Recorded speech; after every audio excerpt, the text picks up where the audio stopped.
Good morning, everyone. Very warm welcome to this week's Monday Spotlight session. This is the second Monday Spotlight in our series, and we very much hope it will provide some bite-sized inspiration for you to start your week.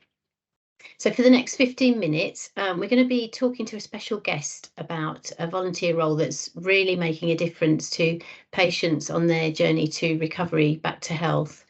You may have seen Becky before in some of our network meetings, but Becky Smith is Voluntary Services Manager at University Hospitals Plymouth. And Becky's joined us today to talk about the role of Rehab Legend Volunteer, which has been running successfully for roughly a year now. So, morning, Becky. Thanks for joining us. Oh, thanks for having me. I wonder if you could start by giving us an overview of the Rehab Legend role. What's it like? Yeah, of And course. how Yeah. have you developed it? So the Rehab Legend sort of campaign involves staff and volunteers, but actually our Rehab Legend volunteers then just work closely with staff to, like you say, help patients in their ongoing recovery. So they tend to have just been in ICU, so they then moved on to a ward and just need that extra support with physio exercises or getting out into the fresh air and having a chat with somebody and just all of those things that just make their day brighter. Um, it's certainly a role that we talk about, that making somebody's day that little bit better. But it is about supporting the staff too. So if they've already given exercises for the patient to do, the volunteer will go in with the physios, see how that's done, and support them with motivating that patient to do those. They will have a goal written above their bed, whether that's to get home to see family or to go back to work or whatever that might be. And it's about supporting them to do that. So they do work really closely with clinical teams. They have a set group of patients that they'll go and visit, and it's all about trying to reach those goals. So it's not just physio; it's about communication as well. It's about making sure that they can reach their food. It's not feeding, but it's making sure that they are having that drink of water and getting up and about with that bit of support if they can. So it's really well integrated into the staff team, and I think that's what sets it apart from some of the other ward visiting roles, because it's about reaching those goals and following the plan to be able to get them there. Mhm. So it's a really versatile, kind of varied role by the sound of it. Who have your main supporters been in the staff team? Who are your main sort of sponsors for the role? So we have an ICU sister who is really passionate about volunteering and also just being able to try and spread the influence of the importance of rehabilitation and what that can mean. Like I say, it's not just necessarily physiotherapy exercises or those things. It is about, oh, let's go and get in the fresh air and remember what it feels like to be in a garden or just to then have that drive to go home and get better. So by having her support, she's then sort of spread that message amongst her teams and that has really helped. So having that clinical champion is really, really important because she also helps induct the team and that she allows them to shadow her for a little while as well when they first start. So I think finding her was key to this role. So, if somebody wanted to replicate something similar, it's about finding that champion. They obviously need to have some time in their day to be able to accommodate that. And I think it's reminding somebody that perhaps you need to put that investment of time in at the start and then those volunteers can flourish. But yes, finding that key person was really, really important because she spreads that enthusiasm amongst the team. Mm. And you mentioned that the volunteers are really well integrated within the clinical team. So what does that look like? How are they integrated?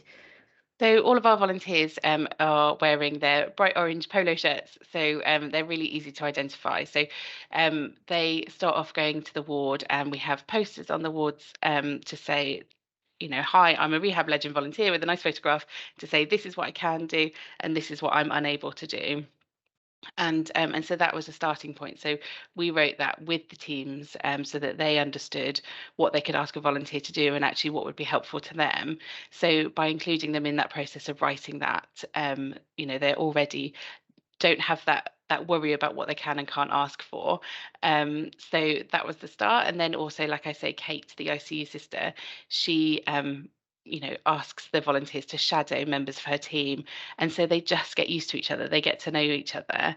I think because they are teams who have those specialisms, it's not general ward visiting. They do see the same people over and over again. So I think it's that really. It's standing out in their orange polos. It's having the staff part of the induction and sort of process to say what they can and can't do that helps to do that. And then we've also worked with hospital radio. That's been another thing to sort of integrate into the role. So hospital radio now have a Rehab Legend Power Hour between 2 and 3 o'clock every day, which is quite a collaboration we're quite proud of, that they worked with the same clinical teams to say, okay, what upbeat music would be helpful for exercises and mood boosting.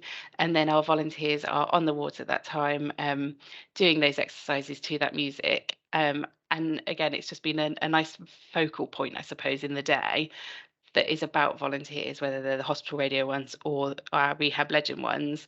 And again, yeah, it creates that connection, I think. It's fantastic to hear about that collaboration that's just developed almost by chance, isn't it? Yeah. Linking the different areas of the voluntary service together. Is it? I mean, it sounds as if it's such a varied role. Can you give us an idea of what a shift looks like for a Rehab Legend volunteer? What would a typical volunteer be involved with on a day-to-day basis? Yeah, so they arrive usually afternoons is when it's most appropriate for them to be there. So they'll arrive around lunchtime and help with meals, just in terms of making sure people are sat up and able to reach their food and making sure they're having a drink. They'll be allocated certain patients who either need a bit more motivation or have asked for a volunteer to visit. So they'll start off, like I say, with lunch, and then they'll go into sort of some errands and shadowing, physios, where they'll go and help with exercises, look at the goals of patients. We also have one of our volunteers takes some hand cream and does hand massages, which is a really welcome thing for many of the patients. They might take a patient out for fresh air then as well. And then when it gets to 2 o'clock, that's power hour. So they tend to be on the wards then and either chatting with patients or just listening to that music together to sort of boost the mood, I suppose. And then after that, it was sort of back to those errands again. Anything else that they want picking up? Does anybody want to go to Marks and Spencer's for a treat? We know that that's really tempting. So it's those things then as well. So it is really about what the patient needs. So it can, like you say, it can be really, really varied because you never know quite what they're going to ask for. We had one volunteer who took a patient outside into our garden who had requested that they really wanted an ice lolly.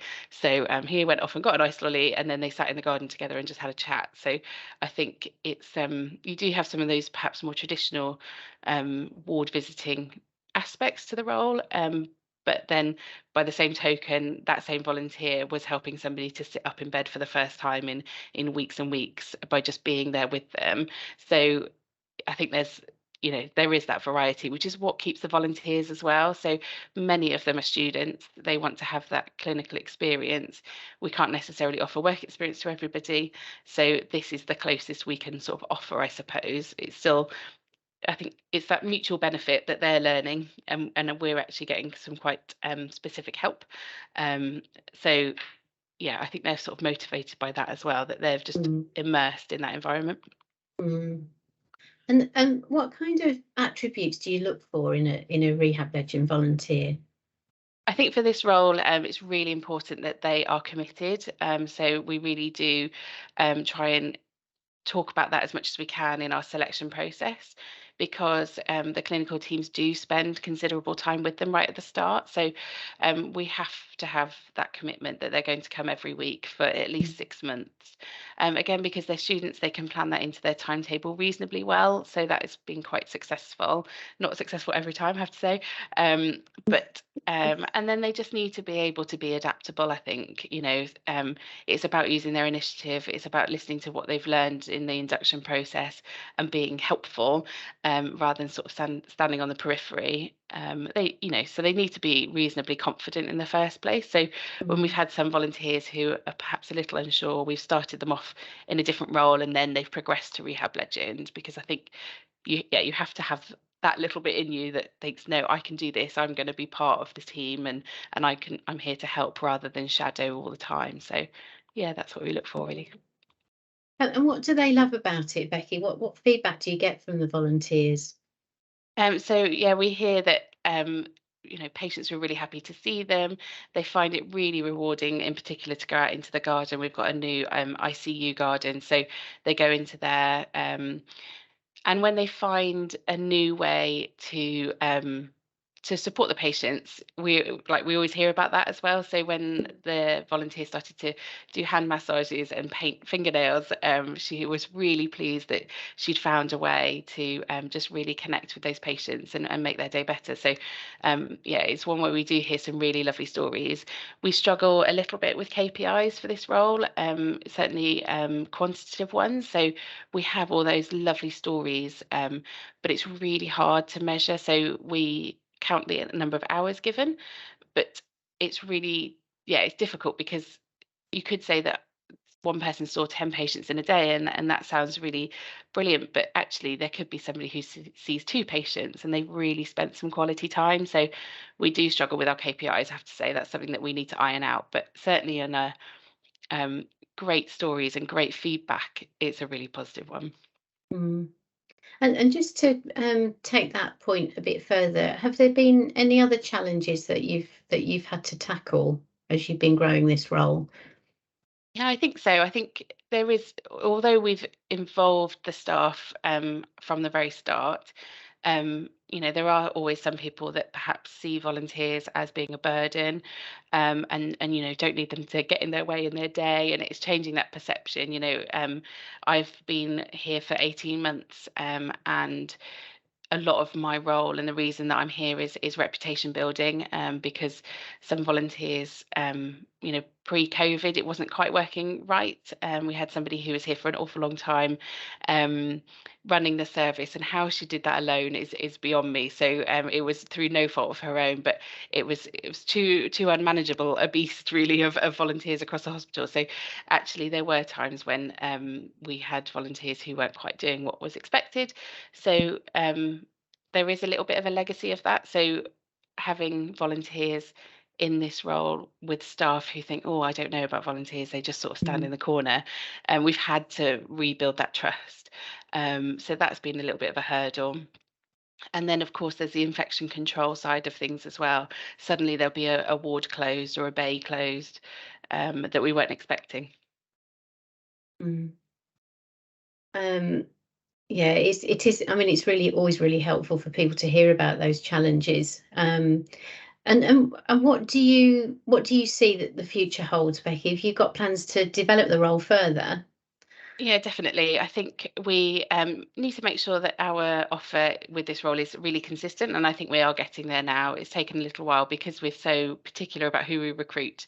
It takes a bit of time to get that rota right, and then we would like to roll it out to other wards as well, because I see it as more specialised than ward visiting, and the volunteers have tasks that they're there to do rather than jumping in and spotting things to do. So I'd really like to roll it out as a success across the hospital.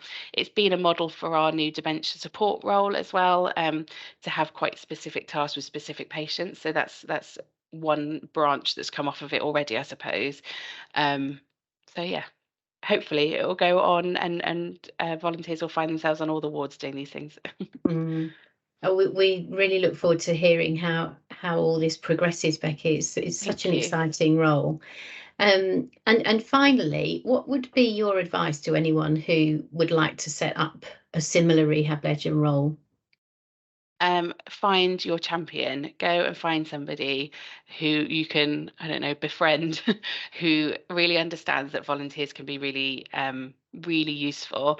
There's that, like I say, that mutual benefit side that is so important.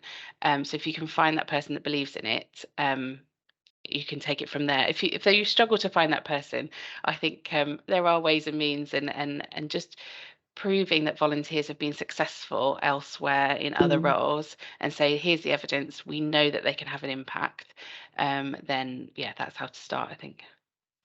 Fantastic. Becky, thank you so much for your time this morning. I know Monday mornings are always busy for people, but we really appreciate your time and your energy and enthusiasm, Thank and you. really hope that others will be inspired by hearing about the Rehab Legend role. It's inspired us at Helpforce, certainly. So we'll follow your progress with interest. So thank you, Becky. And to our audience, thank you for joining us. We really appreciate your time too. We're going to be holding another spotlight session next Monday, and we're going to be talking to Anita Gillen from St Helens and Knowsley about her emergency department volunteer role. So please do join us on LinkedIn if you can. If you have any questions or comments for us or for Becky, you can pop them on the LinkedIn page, and we will get back to you with an answer. So for now, thank you for joining us, and hope to see you soon.